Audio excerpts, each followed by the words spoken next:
Okay, so for the first one, okay, we've got, we're looking for how much would the temperature change. So delta T is our unknown.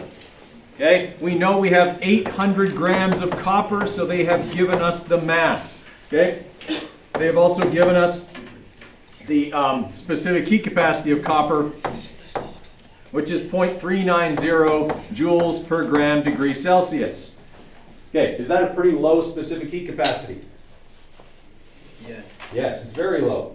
It's why oftentimes the bottom of pans and pots are made of copper. It heats up quickly and allows your food to get hot quicker. Okay, how much energy is used to heat it? So it's about as easy of a specific heat capacity question as you can get, because you don't have to manipulate the formula. Okay, you just take your 800 grams, multiply it by 0.39, and then multiply, oh sorry, no, we're looking for temperature. Oh. Yeah. Oh, I have 900 joules. Sorry, I have the energy. Okay, so I need to manipulate. Sorry guys, misread that. I can pull myself. Sorry, Mr. I'm going to roast you again if you're not careful. It's okay. Okay. I don't need that. All right, so we're going to divide both sides by m times c, and we're going to go 900 joules, okay, divided by 800 times 0.39. That's going to be in brackets, okay, and that'll get us our change in temperature. You definitely have your laser around your ankles.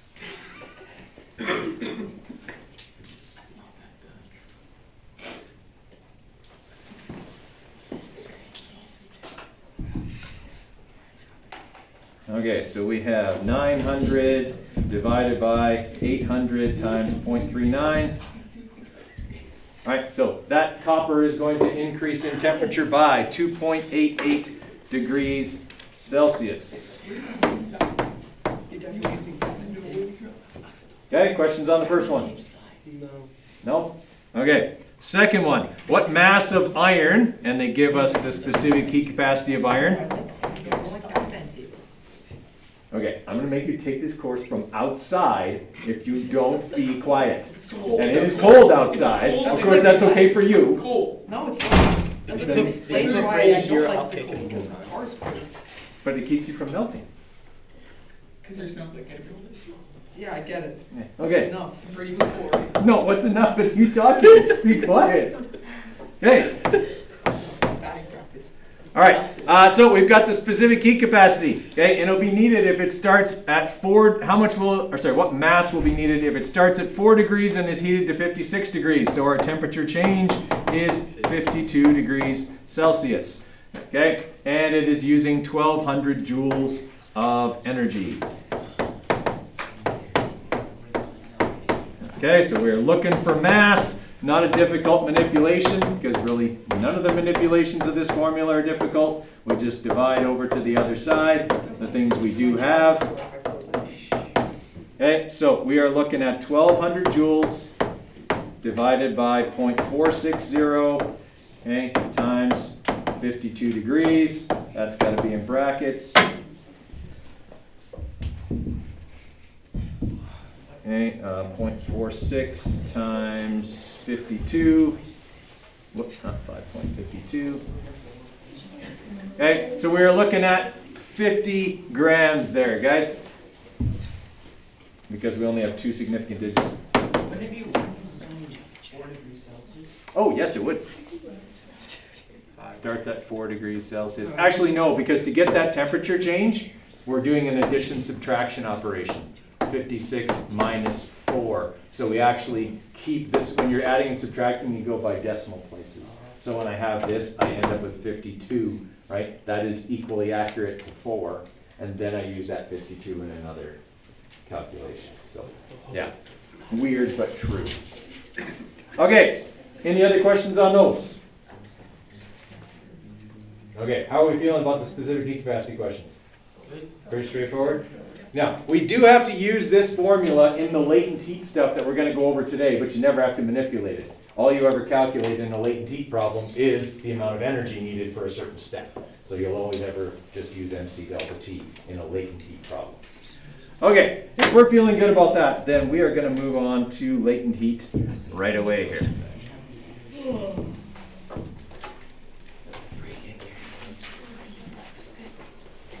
Mr. Coder, Yep. how are you in a t-shirt right now? Because I forgot to put on my long sleeve shirt before I left the house, so I found this, 15-year-old sweater vest that they gave us for a staff gift 15 years ago and threw it on instead. This is only about, what is it now? I'm chilly right now. Yeah, it's, well, it started out at 15.6 degrees and now it's 17.2. So the second law of thermodynamics is in full effect. Feels You guys much are colder. effectively heating my room again. Feels much colder. Yeah. Like, I'd like another layer person. I'm thinking big shirt. Bring a blanket. Like, oh, that too. I've had people come in in blankets. They come in final exams in January wearing a blanket. Then we have to check, make sure they're not hiding anything in the blanket. Okay, let's look at latent heat here, guys. So the notes for this are right after the specific heat capacity notes. So get those out because you're going to need to follow along here. So the purpose of going over latent heat is twofold. First off, to be able to perform calculations about the heating curve of water. Okay? And secondly, to relate it back to one of the things that helps transfer energy on a global scale, latent heat. That's part of the water cycle. Okay? It takes all this energy to evaporate water, okay? And then it moves somewhere else because the jet stream pushes it around or something along those lines, and it will deposit or release that energy in other forms, okay, to other places. But it is a major energy transfer mechanism, and today you're going to get an idea of how that works. We're also going to look at how latent heat works on a smaller scale, okay, in terms of things like wind chill, kind of an appropriate thing today, okay, and stuff like that. So we'll be looking at those kind of things today. But we'll start off with what latent heat is. Okay, latent heat is the amount of energy involved in the changing of state of something. Okay, so in mechanical energy, we had both kinetic energy and we had potential energy. Okay, well, the same is true with thermal energy. Okay, in thermal energy, anytime I raise the temperature of something, I'm changing the kinetic energy of its particles. I'm making them move faster. Okay, because we know that's what a thermometer measures, right? You stick a thermometer in something and it measures the temperature due to how many times particles collide with it. Okay? They hit the thermometer, they transfer kinetic thermal energy to the thermometer goes up. Okay? The warmer that material is, the faster the particles are moving, the higher the thermometer goes. Okay? Something strange. So particles are transferring their speed into the little thing that goes up. Yep. When they hit the bulb of the thermometer, or any part of the thermometer for that matter, they transfer energy to it, and then the particles inside the, well, if it's mercury, most thermometers now it's alcohol. But not the kind you can drink. I mean, you can, but. Well, you get very sick and go blind. It stinks if you ever break a thermometer. It smells awful. So when it hits that stuff gets hotter as well, and hot stuff expands. Yeah, and since it's a vacuum inside the thermometer, it just pushes up the thing. Okay, so you can measure any change in kinetic thermal energy with a thermometer. But weird thing happens when things change state. They stop changing temperature. Okay? So if you've ever, had a drink that you wanted to keep cold, what did you put in it? Okay. Why does the ice keep it cold? Because it's cold and it melts into it. Okay, because the ice is cold, first off, yeah, it's going to be below 0 degrees. Most freezers are somewhere around minus 15 degrees Celsius. So when you first put the ice in there, it's going to take energy from the drink to raise its temperature to 0. But once it gets to 0, the mixture of water and ice will stay at around 0, between 0 and 4 degrees Celsius, while the ice melts. And the temperature won't go up until all the ice is gone. Okay? Because while the ice is changing state, no temperature change can occur. Okay? Everybody with me there? It's kind of weird, okay? But that's why your drink stays cold while the ice is in it. As soon as the ice is gone, okay, now you just have a mixture of the water from the ice and whatever your drink was. Okay? But before that, you have ice in there that is absorbing energy from the drink and using it to change its state rather than to change its temperature.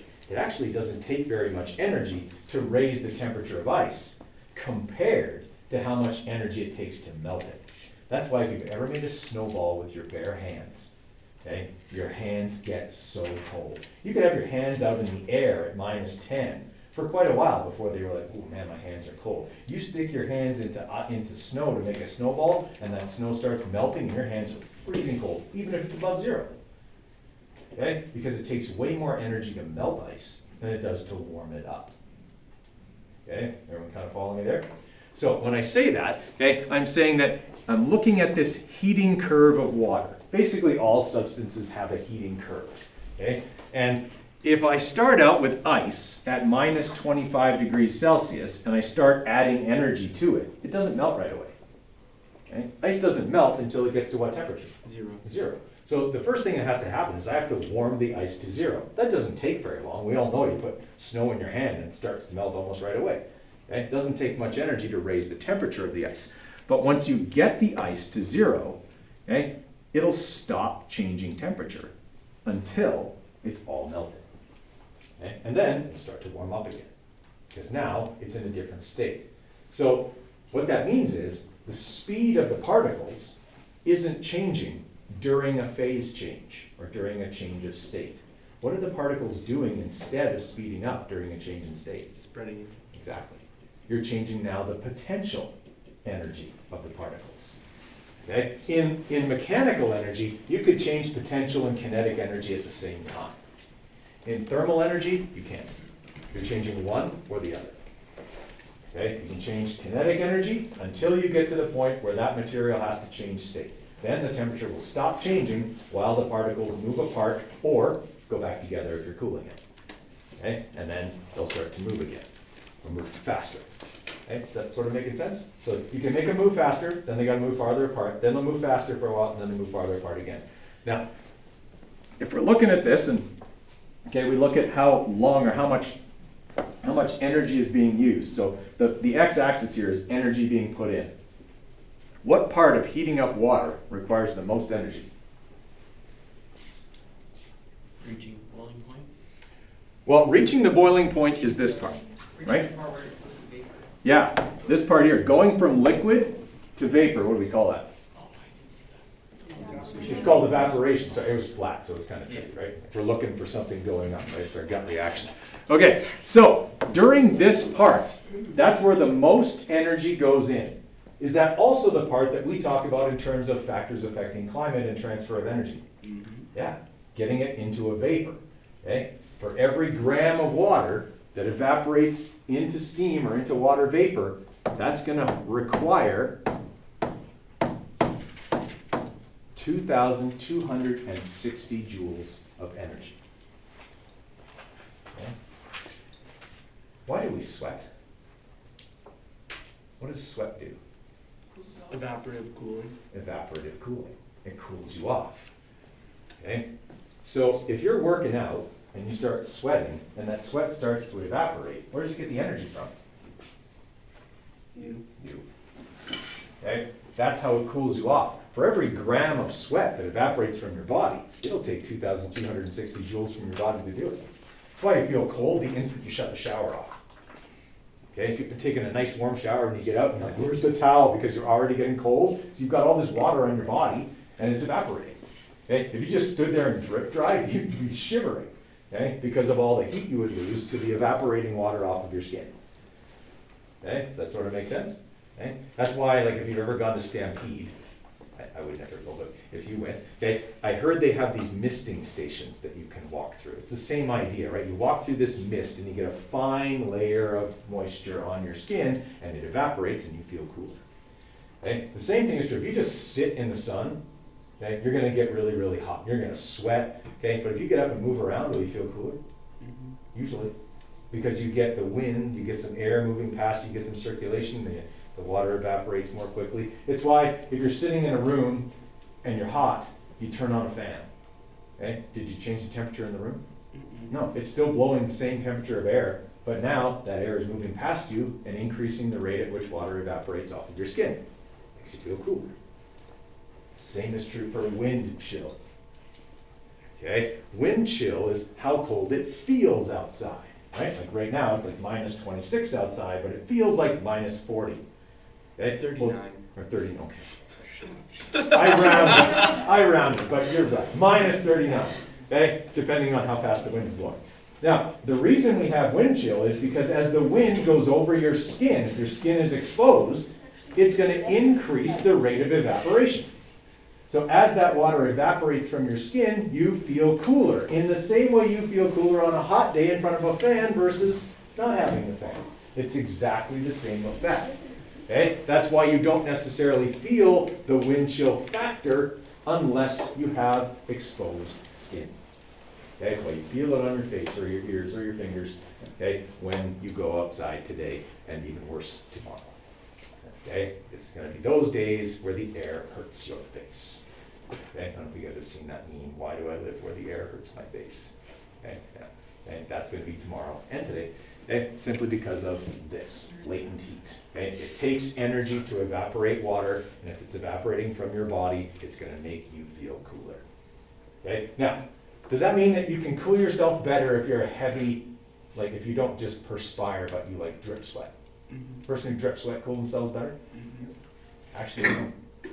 Okay? A person who perspires versus a person who sweats heavily cool themselves equally well. In fact, a person who perspires may even do it better. You only need a thin layer of moisture on your skin to do the cooling. If you have lots of sweat, a lot of it just drips off. Okay? It doesn't necessarily do a better job, okay, of cooling you off. Years and years ago, okay, the Oilers had a goaltender named Nikolai Habibulin. Okay? And this guy would lose close to 10 pounds every game in sweat. Okay? Every time there was a stoppage in play, he would come to the bench to get a fresh blocker and a fresh catcher. Okay? And you could see them on the bench, and they're like doing this, putting them on dryers because the guy just leaked. Okay? They actually caught it on the crease cam one time. He had holes drilled in his skates to drain the sweat. Oh. And they actually caught it on the camera in the crease, the drops of sweat coming out of his skates. It's why when he was their goalie, the Oilers couldn't win a shootout. The guy was like a full-on body cramp by the time a shootout came along because he lost 10 pounds in water and couldn't replenish it. Okay? Yeah, it's just, you know how you feel when you're dehydrated. Okay? So, if you sweat a lot, it doesn't necessarily mean you cool your body any better. In fact, you may not be as efficient because you lose so much water, and water is important. Okay? All right, so any substance has a heating curve. We're only concerned with waters, but most things have a heating curve that looks similar to this, except where the state changes occur. They occur at different temperatures. Okay? There are, of course, exceptions, like carbon dioxide, which sublimates directly from a solid to a gas and basically has no liquid phase. Okay? But for most things, okay, you would have something that looks like this. So, which has more energy then? 1 gram of liquid water at 0 or 1 gram of ice at 0? Which has more total thermal energy? The water. Okay? If we just look at the graph, okay, and we identify those two positions, here's ice at 0 degrees. Here's the energy of ice at 0 degrees. Okay? Water is the same temperature, but I've had to put this much more energy into it to change its state from solid to liquid. Okay? It's why you don't fill a cooler up with water. Okay? If you've got food in a cooler, I mean, there's 2 reasons you don't fill up that cooler with water. The food will get all soggy. Okay? But secondly, water, even if it's at 0 degrees, doesn't have the ability to absorb as much energy as ice. If I put ice in there that's at 0, it still has to melt. And it takes a lot of energy to melt ice. That's why we do it. It's not necessarily that the ice is super cold. It isn't. Okay? But it takes a lot of energy to change its state. Right? And during that time, everything that's in contact with it is going to stay around the same temperature as the ice, close to 0. Okay? Making sense? Okay? So there's kind of method to our madness when we do things. Okay. So what we're going to be looking at here, guys, is how to calculate how much energy is required to take water from a certain temperature and state to another temperature and state. Okay? It's basically do a couple of steps and add them together. None of the math is terribly complicated. Okay? The things we have to understand is what goes on during each step. Okay? Everyone all right with that so far? Yep. Okay. So more graphs. No, we actually only use the graph just to tell us what formula to use. We never actually analyze or calculate anything using the graph. Okay? All right, so there's two types of latent heat. There's the specific latent heat of fusion. Okay? Latent heat of fusion has to do with melting and freezing. Okay? Going either way. Okay? It's the same, just you're either losing energy or gaining it, but it's the same state change. It's solid, liquid, liquid, solid. Okay? So the specific latent heat of fusion is the amount of energy required to change 1 gram of a substance from its solid form to its liquid form. For ice, or water, that is 333 joules per gram.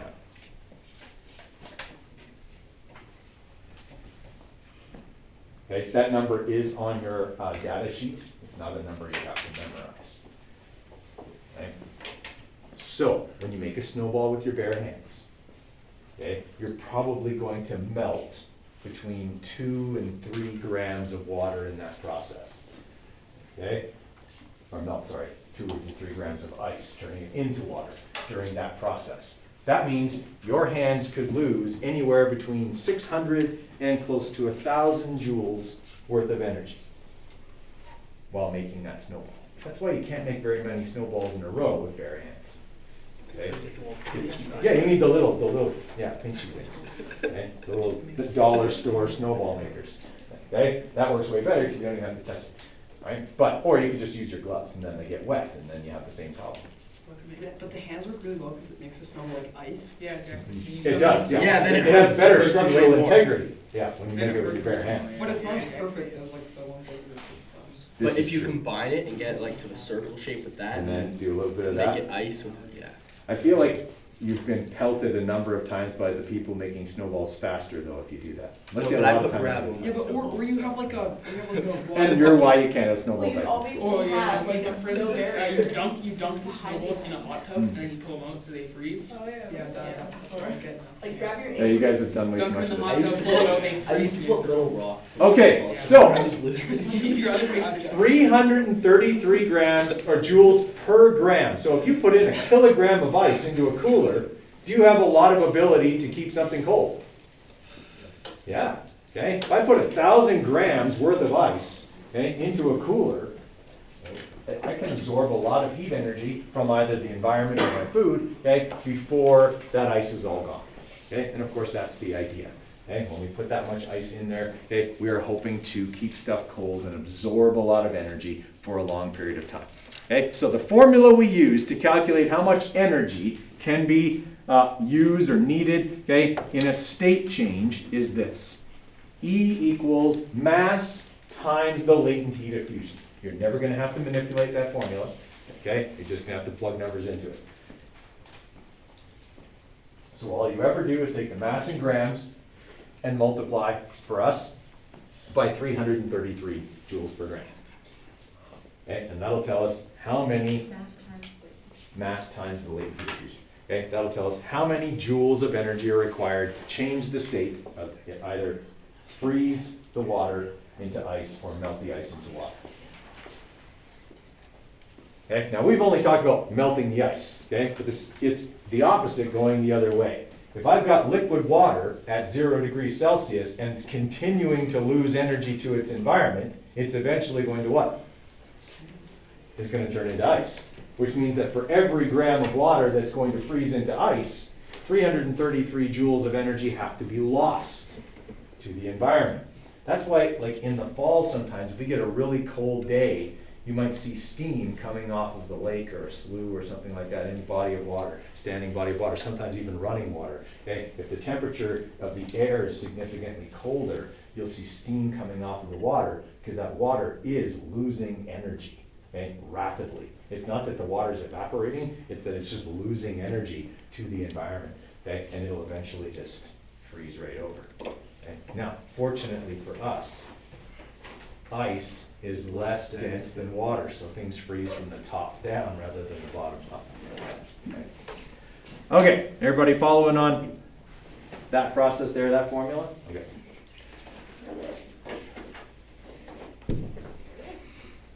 Okay, now we're going to deal with this part of the graph. Okay, this is the really energy intensive part of the heating curve of water. Okay, evaporating liquid water into water vapor. Okay, the latent heat of vaporization for water is 2,260 joules per gram. Okay, now how many people have been told this before as a safety caution? Be careful of steam. Steam will burn you worse than water. Okay? And the burns are terrible. Then the burns are terrible. Okay, so why does steam burn you worse than water, even if they're the same temperature? It has more energy. It has more energy. Okay, steam at 100 degrees Celsius is over here. Water at 100 degrees Celsius is right here. Not that I want to get water at 100 degrees Celsius on my skin either. Okay, but if I get steam at 100 degrees Celsius on my skin, first the steam is going to condense into water. And to do that, it's got to lose 2,260 joules of energy. Okay, that's going right into my skin. That's a deep tissue burn. Okay, it can be very serious. And then after that, I still have 100 degrees Celsius water on my body. Okay, that's a bad burn. That's why you want to avoid steam. That's why you can use steam to clean stuff. Okay, if you have a steam cleaner, they work really, really well because they're using high energy steam to clean stuff. We had one when our brother dropped downstairs. Yeah. What, was it on? No, Oh, but that's good because that could have been dangerous if it was on. probably. Yeah. Okay. It's also why we can use pressure cookers to cook things faster. Okay. If you increase the pressure that a cooker is on, the water will get hotter than 100 degrees. Okay. Because once you change the pressure, the boiling point of water changes. Okay. So if I have a pressure cooker, I just crank that thing on. Okay. The pressure builds up, and the water can get hotter than 100 degrees and cook things faster. Okay, but I have to be careful when I release that pressure. So if you have one of those, what is it, Ninja?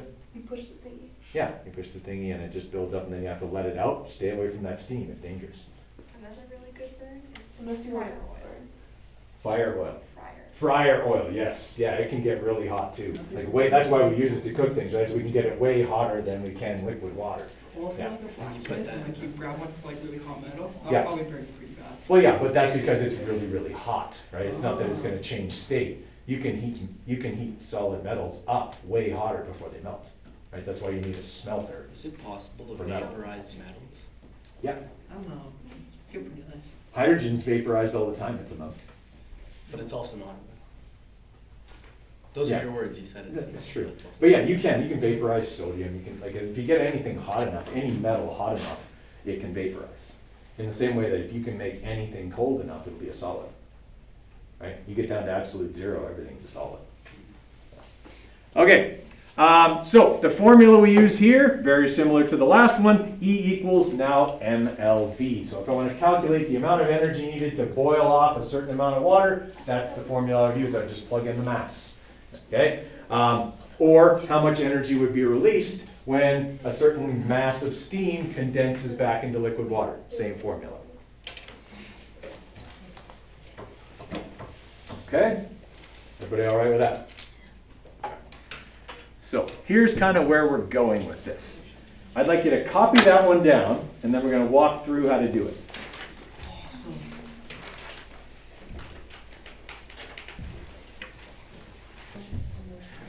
So if I want to calculate the total amount of energy that would be needed to carry this out, okay, I have to use my little graph, okay, of the heating curve of water, but not to actually like do any like area calculations or slope calculations. I just need the shape of it.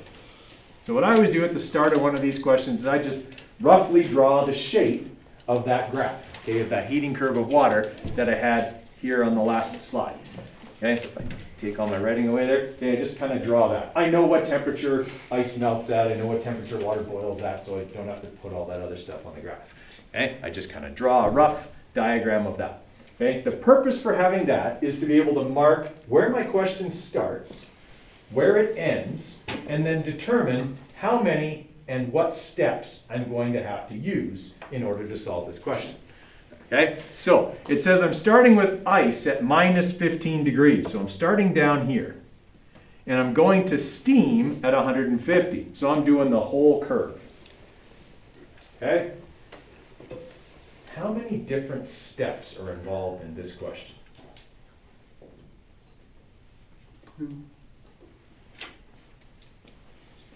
Okay, let's follow through what I would have to do. If I'm starting with ice at 0, before I can get the ice to melt, what do I have to do to the ice?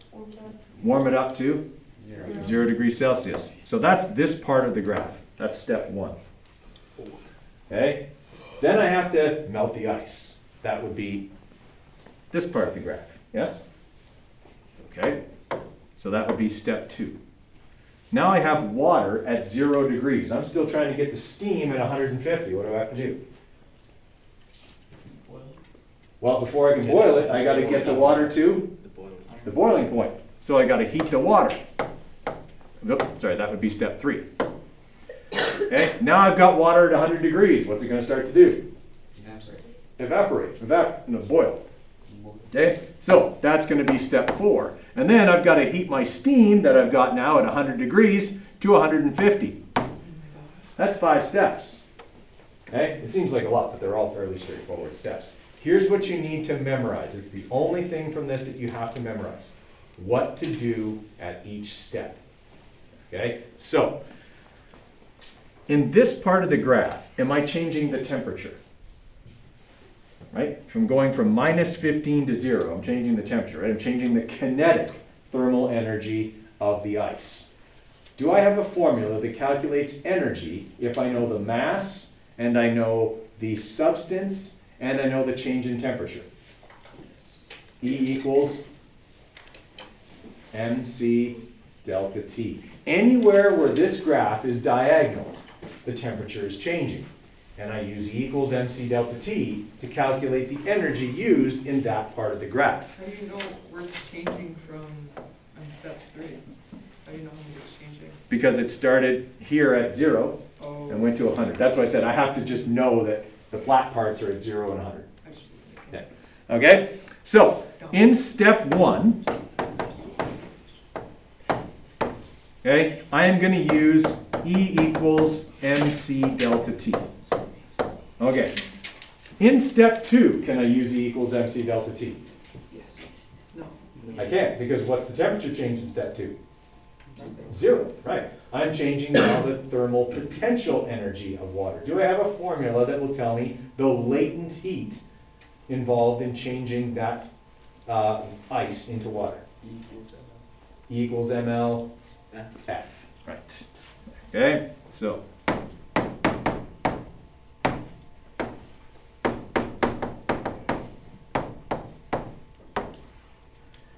Okay, after step 2, I have liquid water at 0 degrees Celsius, and I have to heat it to 100. What formula do I use? E equals mc delta T, because this is another diagonal part of the graph. Anywhere the graph is diagonal, I'm changing kinetic thermal energy, and I use E equals mc delta T.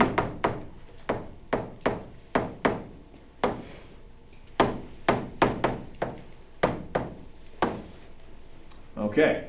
In step 4, I start with water at 100 degrees and I finish with steam at 100 degrees. Thus, there is no delta T. So what formula do I use?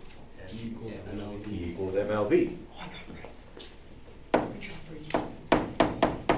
No, it's the. Okay, and after step 4, I have steam at 100 degrees and I'm going to heat the steam from 100 to 150. What formula do I use?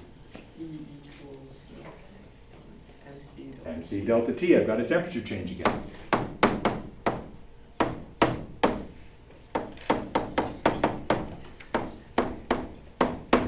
Okay, so this is what you either have to understand, which it seems like most of you get, or memorize. Okay? In this part here, it's MC delta T. In this part, it's MLV. In this part, it's MC delta T. In this part, it's MLV. Isn't it MLS for step 2? Oh, sorry, I wrote MLV. Yes, you're right, absolutely. MLF. Okay, and up here, it's MC delta T. Now, what C do I use? What specific heat capacity do I use? For the first one, you use ice, and the next one, you use water. And I'm not sure if there's a different one for vapor. There is. Yeah, the specific heat capacity, water is weird, okay? It is a different heat capacity in every state. Most things do not. Water is Okay. very strange in general. Yes, water is like, if there's a rule, water is the exception. Okay? It is like the Karen of chemicals. Okay? Nothing applies to it. Okay, so we have, okay, step 1. So in step 1, I know that, well, actually, what mass do I use in all of the steps? 250. 250. It doesn't matter whether it's, if I start with 250 grams of ice, I'm going to have 250 grams of water, I'm going to have 250 grams of steam. That's just the amount of water molecules that I have. That mass isn't going to change. Okay, so it's always going to be 250 grams. Okay, so in this one here, I'm going to have that E equals 250 grams times the specific heat capacity of ice, which if you look in your data booklet, okay, is 2.116 joules per gram degree Celsius. What's my temperature change?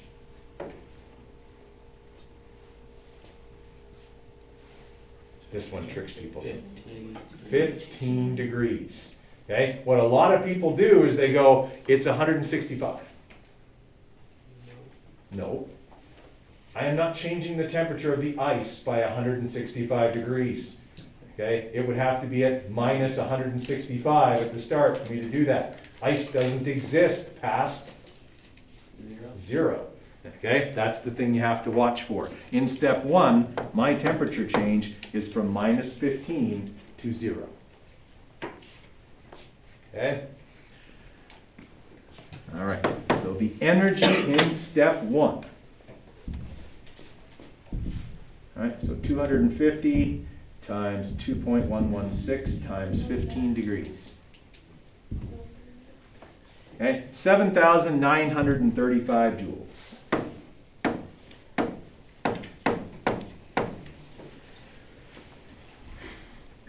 Okay. In step 2, I got E equals MLF. So that's going to be E equals, as we said, we use 250 on every step. Okay, and LF is 333 joules per gram. That is on your formula sheet. You don't have to memorize that number. Okay.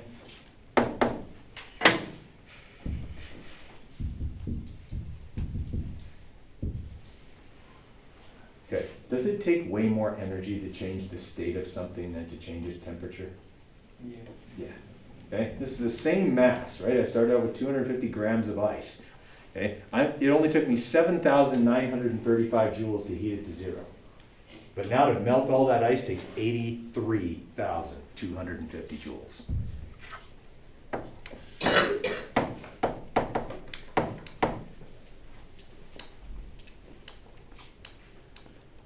All right, in step 3, I'm starting right here with water at 0 degrees Celsius, and I'm going for water at 100 degrees Celsius, liquid water this time. Okay, so I'm going to have E equals 250 grams times the specific heat capacity of water, liquid water, which is 4.2 joules per gram degree Celsius, also on your formula sheet. You don't have to memorize that number. Okay, and what am I changing the temperature by? 100 degrees.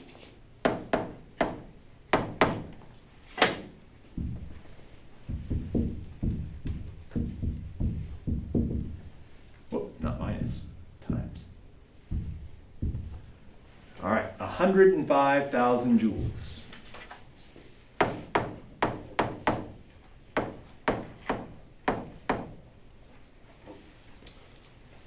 Okay.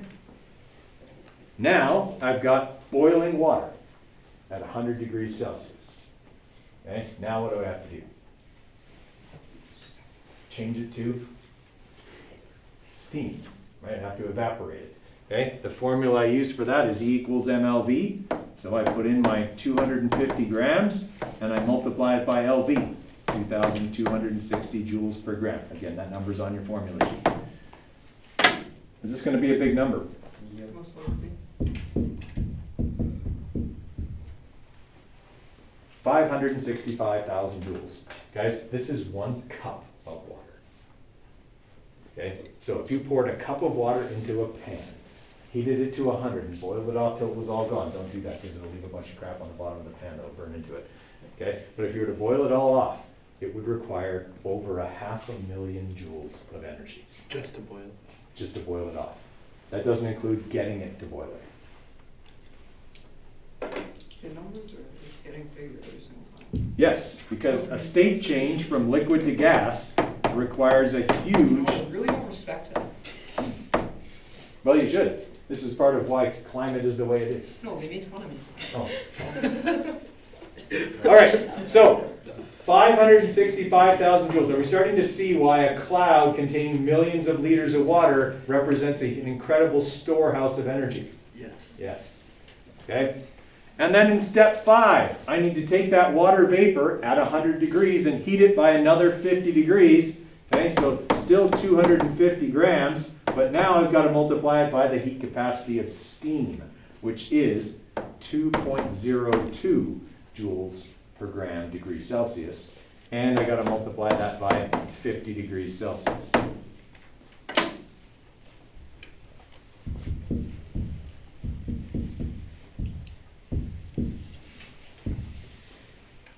And 25,250. No,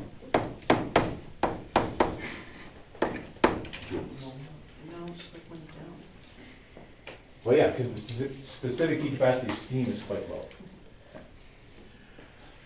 All right, what do I have to do with those numbers? I know. Add them all up. That's your final step. Okay, so I have to model.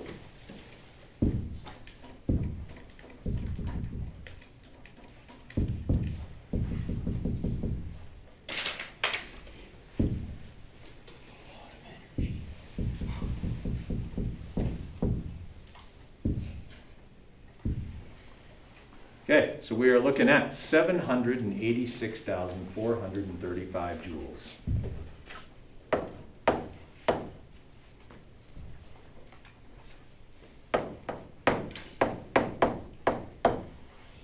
So more than 2/3 of the energy required to do that was just to evaporate the water. Okay? That's as involved as they would get. Very rarely on a test do I give you a 5-step problem to do. Okay? On a test, I probably give you a 3-step problem. Okay? So you definitely have a state change in there. You'd have to use MLV or MLF, okay? And probably MC delta T twice. Okay? But that's how they all work. So all you have to remember is what formulas to use on what parts of that heating curve. Okay, and of course to put the right specific heat capacities in for your different problems. Okay, I'm going to give you here about a 3-minute break, and then I'm going to have you try a few of these kinds of questions on your own here. Oh, cool. I got oranges and orange juice. Okay, so I'm looking for 2 things here. For you to draw, well, 3 things. For you to draw that heating curve of water and identify your steps. That's why it says how many steps. Okay, I'm looking for you to identify first how many steps, then do the calculations, okay, and give me the total energy. Answers are there in bold so you can check your work as you go.